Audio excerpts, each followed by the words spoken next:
17వ రోజు నా ఆత్మకథ అంటూ రమణి గారు మరో మలుపు, క్యాన్సర్ ఓడింది, జీవితం గెలిచింది అంటూ ఎంతో మందికి స్ఫూర్తినివ్వాలి. తాను ఎదుర్కొన్నవన్నీ కూడా తానెలా అధిగమించి ఎలా క్యాన్సర్ని జయించారు అనేది బుక్ ద్వారా తెలియజేశారు. సో మరి నిన్నటి కంటిన్యూ ఏంటో తెలుసుకుందామండి. జీసస్ నొప్పి ఎక్కువగా ఉంది, భరించలేకున్నాను అంటే జీసస్ తన చేత నా పొట్ట మీద చేపెట్టి ఒక చక్కటి స్పర్శ ఇచ్చేవారు. ఈ సమయంలో ఈ బాధల్లో స్వతహాగా నేను నేర్చుకోవలసిన జ్ఞానాన్ని నేర్చుకోవాలి. అదే గురువు. అంతర్జ్ఞానాన్ని మేల్కొల్పాలి అంటే నేనెవరు, నేనేం చేస్తాను, నేను ఎందుకు వచ్చాను ఈ భూమి మీదకి అని తెలుసుకోవటమే మనిషికి చాలా అవసరం. బాధలో ఆ విషయాల మీద తపన ఉంటుంది. అందుకే బాధపడితే బాధపడుతుంది అంటారు. ఓకే అండి. అందుకే బాధపడితే బోధపడుతుంది అంటారు. జీసస్ యొక్క చైతన్యంలో నేను నా ఎరుకను కోల్పోకుండా ఉండేదాన్ని. బాధతోనే జ్ఞానం అందుతుంది కదా. అలాగే ఆ సమయంలో బాధను భరించే శక్తి వచ్చింది కూడా. ఈ సమయంలో డాక్టర్ రాగసుధా గారికి మెసేజ్ పెడితే ఆమె మెసేజ్లో ఫలానా టాబ్లెట్ అని మెసేజ్ చేస్తుండేవారు. అప్పుడు నాలో ఉండే ఆ బాధ నుండి బయటకు వచ్చేసేదాన్ని. అంటే జీసస్ యొక్క జ్ఞానాన్ని చక్కగా స్వీకరించగలుగుతున్నాను అనే భావన. ఒకరోజు ఉదయాన్నే చక్కగా స్నానం చేసి సూర్యునికి ఎదురుగా కూర్చొని సూర్యకాంతిలో ధ్యానం చేస్తుంటే జీసస్ మీద ఒక చక్కటి పాట ధారాళంగా అప్పటికప్పుడు రాయగలిగాను. ఆ సమయంలో నేను గురువుల ద్వారా, పుస్తకాల ద్వారా తెలుసుకున్న విషయం ఏంటంటే, జ్ఞానం ఎవరు ఇవ్వలేరు, ప్రేరణ కలిగించలేరు. అన్ని బాధలు, కష్టాలు మరింత అంతరంగంలోకి తీసుకుని వెళతాయి. తద్వారా జ్ఞానాన్ని నేర్చుకుంటాము. జ్ఞానాన్ని స్వీకరించటానికి కదా ఈ వేదాలు, ఉపనిషత్తులు, రామాయణ, మహాభారతాలు ఉన్నవి. అలాగే బైబిల్, ఖురాన్లో కూడా ఉన్నాయి. ఎన్నో పుస్తకాలు, ఎన్నో వాంగ్మయాలు వచ్చినప్పటికీ జ్ఞానాన్ని స్వీకరించటం మాత్రం ఎవరికి వారే వారి అంతరంగంలో నుంచి మాత్రమే తెలుసుకోగలరు. చెల్లి, మా బాబు కొన్నిసార్లు అధైర్యంగా కనిపిస్తుండేవారు. కొన్నిసార్లు నాకు నేనే భుజం తట్టుకునేదాన్ని.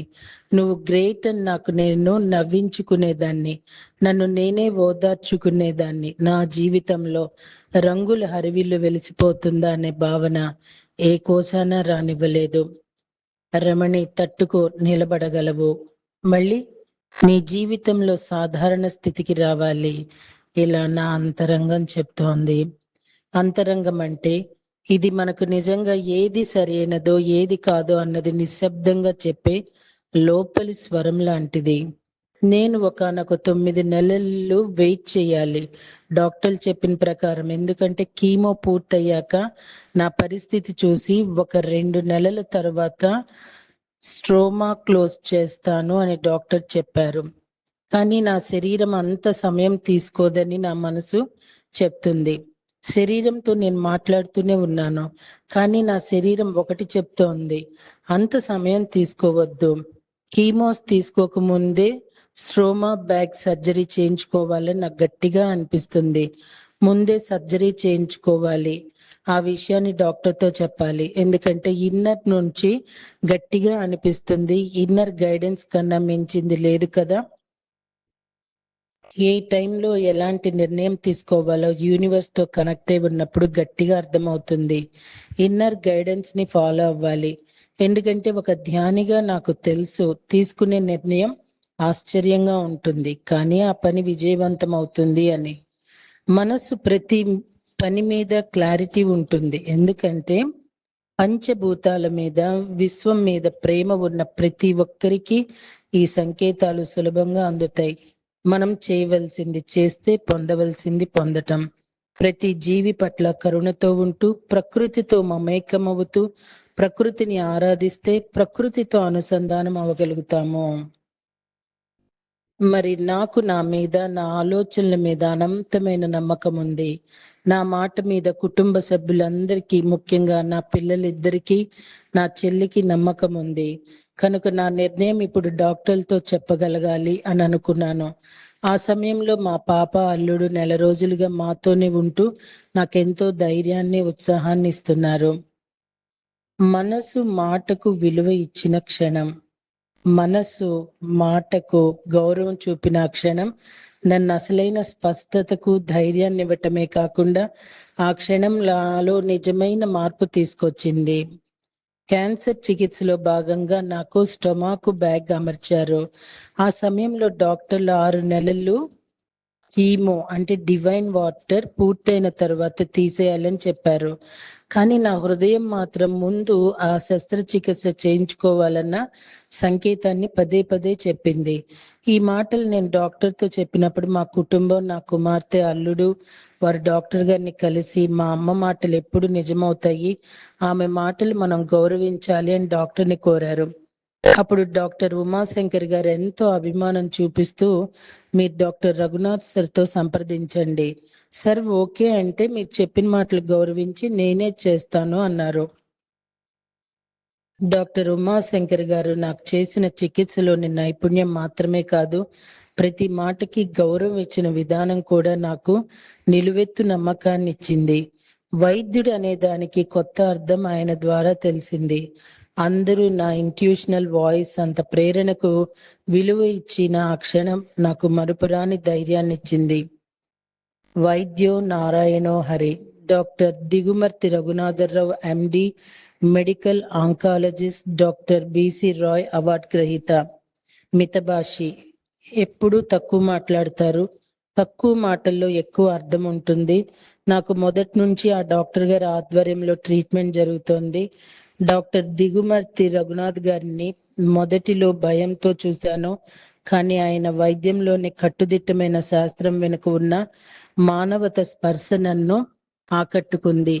తక్కువ మందులతో ఎక్కువ నయం చేసే ఆయన అద్భుతమైన వైద్యుడే కాదు, గొప్ప మనిషి కూడా. కాబట్టి ఈ యొక్క డాక్టర్తో నా యొక్క ప్రాబ్లం క్లియర్గా చెప్పాను. దానికైనా యాజ్ పర్ పేషెంట్ విష్ అని రాసి ఇవ్వటంతో doctor T Umashankar surgical oncology నాకు స్టోమా తీసివేయడానికి డేట్ ఇవ్వటం జరిగింది. ఇక్కడ నన్ను చూసిన ప్రతి ఒక్క డాక్టర్ గురించి చెప్పాలి. Doctor Umashankar oncology surgeon. నా క్యాన్సర్ సర్జరీని అత్యంత నైపుణ్యంతో నిర్వహించి ప్రతి కన్సల్టేషన్లో ధైర్యాన్ని నింపి నా కోలుకునే మార్గాన్ని వేగవంతం చేసిన డాక్టర్ ఉమాశంకర్ గారికి నా హృదయపూర్వక కృతజ్ఞతలు. ప్రతి ఒక్క డాక్టర్తో హాస్టల్గా నాకు ఎక్స్పీరియన్స్, ప్రతి డాక్టర్లో ఆ అసైన్డ్ మాస్టర్స్ ఉన్నట్లు అనిపించేది. ప్రతి ఒక్క డాక్టర్లో నేను భగవంతుడిని చూశాను. ముఖ్యంగా డాక్టర్ రఘునాథరావు గారు, ఉమాశంకర్ గారితో. అందుకే వైద్యో నారాయణో హరి అన్నారు. అదేవిధంగా వైద్యం అంటే ఒక వృత్తిగా కాకుండా మనుషుల్ని బ్రతికించే ఓ మహాశక్తిగా ప్రజలకు సేవ చేస్తున్న వైద్యులకు నమస్కరిస్తున్నాను. ఓం నమో భగవతే వాసుదేవాయ, ధన్వంతరాయ, అమృత కలసాయ హస్తాయ, సర్వరోగ నివారణాయ, త్రైలోకనాథాయ, శ్రీ మహావిష్ణువే నమః. నా యొక్క ఈ జర్నీలో నాకు వైద్యం చేసిన ప్రతి ఒక్క డాక్టర్లో భగవంతుడున్నాడు.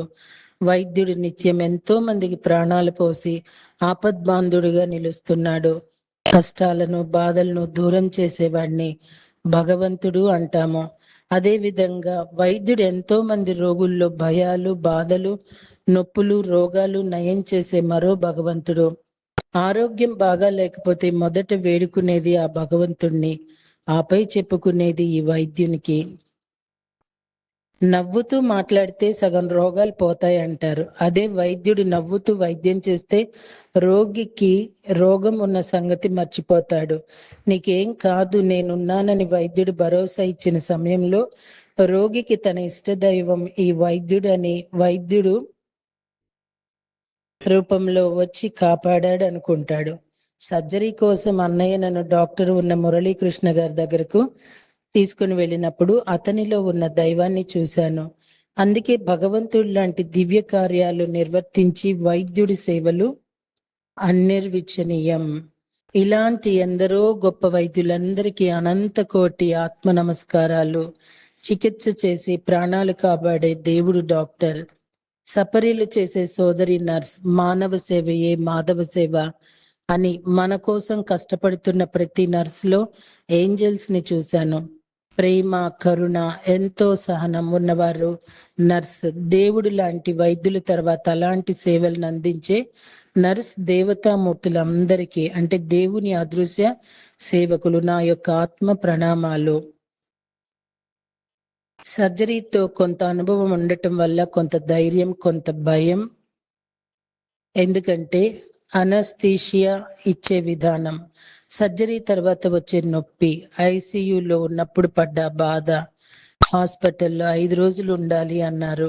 ఆ రోజుల్లో రకరకాలుగా ఎక్కించే మెడిసిన్, 10 నిమిషాలకే వాపు వచ్చే క్యాన్లు, అలా ఎన్నో, మళ్ళీ బ్లడ్ ట్రాన్స్ఫ్యూషన్, యాంటీబయాటిక్ మెడిసిన్స్, ఇలా ఎన్నో పాత జ్ఞాపకాలతో మళ్ళీ వెనక్కు వెళ్ళాలి.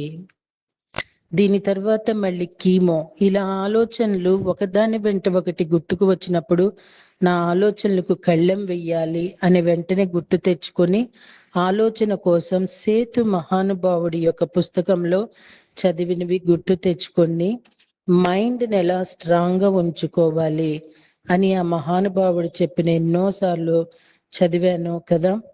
ఎందుకు ఈ ఆలోచన దొంతర్లు అని ఒకసారి సేతు యొక్క చైతన్యంలోకి వెళ్ళటం జరిగింది.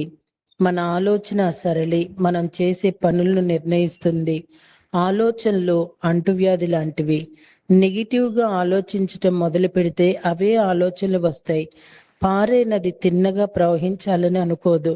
తన దారిలో ఎదురైన పరిస్థితిని ఒక మలుపుగా మార్చుకొని ముందుకు సాగుతుంది. నేర్చుకోవాలి అనుకుంటే ప్రకృతిలో ప్రతి చర్య ఒక పాఠాన్ని చెప్తుంది. కాబట్టి ఆలోచన మార్చుకుని చూడు అని వెంటనే సేతు మాస్టర్స్తో ఉన్న జ్ఞానాన్ని నెమరు వేసుకున్నాను. నీ వాస్తవానికి నీవే సృష్టికర్త అంటాడు సేతు మాస్టర్. సరికాని ఆలోచనలు వదిలేయాలి అని గుర్తుకొచ్చాయి. అప్పుడు నాకు నేను మంచి ఆలోచన సృష్టించుకోవటం మొదలుపెట్టాను. ప్రతి ఆలోచన సరళిగా ఉండాలి అని దాని మీద దృష్టి పెట్టి మంచిని క్రియేట్ చేసుకోవాలి, సృష్టించుకోవాలి అని అనుకొని ఏది కావాలో అది జరుగుతుంది అన్న ఆలోచన మీద దృష్టి పెట్టడం మొదలు పెట్టాను. పాత ఆలోచన చెరిపేశాను. ప్రకృతికి మంచి చెడు తెలియదు. మనం ఏమి కోరితే అది ఇస్తుంది. ఆ సత్యం తెలుసుకొని కూడా ఎందుకు ఈ సరికాని ఆలోచనలు? సాధన పెంచుకోవాలి, వాక్కుని శుద్ధి చేసుకోవాలి, అవసరమైన ఆలోచనలకు శక్తినివ్వాలి. మనసు చెప్పినట్టు మనం వినకూడదు, మనం చెప్పినట్లు మనసు వినాలి. మనసు హాస్పిటల్లో జరిగేవన్నీ గుర్తు చేస్తుంది. నువ్వు నొప్పిని భరించలేవు, ఇంజెక్షన్లు పొడి చేస్తారు, హాస్పిటల్లో ఉండటం చాలా కష్టమని. నేను వెంటనే ఆనందంగా జీవించటం కదా జీవితం. ఈ సమయంలో కావలసినవి సహనం, ఓర్పు, అమితమైన సాధన. నా జీవితం నా చేతుల్లోనే కదా ఉంది. సర్జరీ డేట్ నిర్ణయించారు. పాప అల్లుడు వెళ్లే సమయం కూడా ఆసన్నమైంది. నా ప్రిపరేషన్లో ఎన్నో మార్పులు. జాండీస్ నార్మల్లోకి రావాలి, పొటాషియం లెవెల్ తగ్గాలి, ఇలా చాలా చెప్పినప్పుడు నా సర్జరీ అయ్యాక వెళ్ళాలి అనే ఆలోచన మా పాపది. ఈ సమయంలో మాస్టర్ ఈకే ఎక్కిరాల కృష్ణమాచార్య గారి యొక్క కాన్షియస్ అట్రాక్ట్ చేస్తోంది.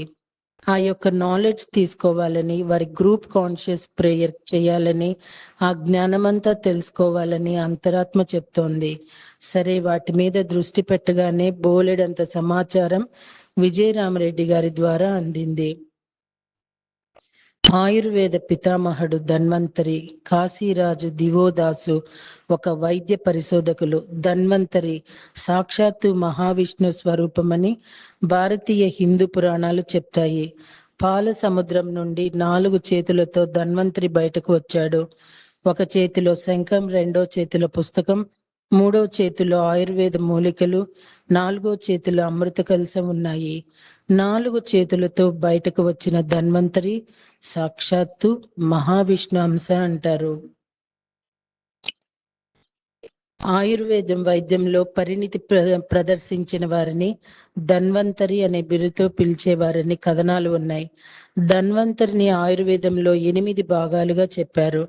నోటి ద్వారా అందించే విధానాన్ని 1 కాయ చికిత్స, 2 బాల చికిత్స, తల్లి కడుపులో బిడ్డ పడిన దగ్గర నుండి శిశువు పెద్దయ్యే వరకు చేసే చికిత్స, 3 గ్రహ చికిత్స, భూత వైద్యం చేసే చికిత్స, 4 సలాఖ్య చికిత్స, కన్ను ముక్కు చెవి ఈ భాగంలో ఉంటుంది. 5 యంత్రంత్రం మందుతో కాకుండా సర్జరీ ద్వారా చేయటం. 6 విషాగర తంత్ర శరీరంలోకి విషం వెళ్ళినప్పుడు లక్షణాలు గుర్తించి నివారణ గురించి ఈ భాగంలో ఉంటుంది. 7 రసాయనిక తంత్ర ఆధునిక అలోపతి వైద్యుల చికిత్స. 8 వశీకరణ తంత్రం నపుంసకత్వాన్ని పోగొట్టడం, సంతానలేమిని పోగొట్టడం. ఈ ఆయుర్వేదిక్ వైద్యంలో జలుబు జ్వరం నుండి క్యాన్సర్ వరకు ఎన్నో చికిత్సలు తెలియజేసి అందరి హృదయాల్లో దేవుడిగా నిలిచారు ధన్వంతరి. ఆయుర్వేదంలో శక్తి పదార్థం కలిసి ఉంటాయి. భూమి, నీరు, నిప్పు, గాలి, ఆకాశం లేదా ద్రావకం ఈ పంచభూతాల్లో తయారవుతాయి. ఈ పంచభూతాలు 3 విధాలుగా డివైడ్ అయితే మన శరీరం వల్ల 3 దోషాలు వస్తాయి. వాత, పిత, కఫ ఈ 3 ఏది ఎక్కువగా ఉందో గమనించాలి. అలా చేయాలంటే శరీరం ఆకారం, బరువు, జుట్టు, చర్మం, కళ్ళు, నోరు లేదా నాలుక, కీళ్ళు, గోళ్ళు, శరీరం temporary levels, 3 swings, slip pattern వీటన్నిటిని పరిశీలించి తెలుసుకున్న తరువాత ఆయుర్వేదాన్ని సజెస్ట్ చేస్తారు.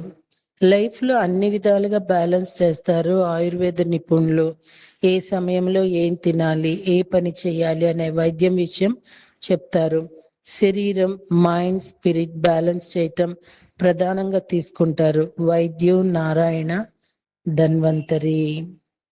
నమామి ధన్వంతరం ఆదిదైవం సురాసురైర్వందితం పాదపద్మం లోకే జరాద్భవయ మృత్యునాశనం దాతారమీశం వివిధోషధానాం. ఓం హం ధన్వంతరం నమో నమః. ఓం నమో భగవతే వాసుదేవాయ ధన్వంతరాయ అమృత కలశహస్తాయ సర్వామయ వినాశనాయ త్రైలోక్యనాథాయ శ్రీ మహావిష్ణువే నమః. రేపు ఆది గురువులు అంటూ చెప్తున్నారు, తెలుసుకుందామా? Thank you.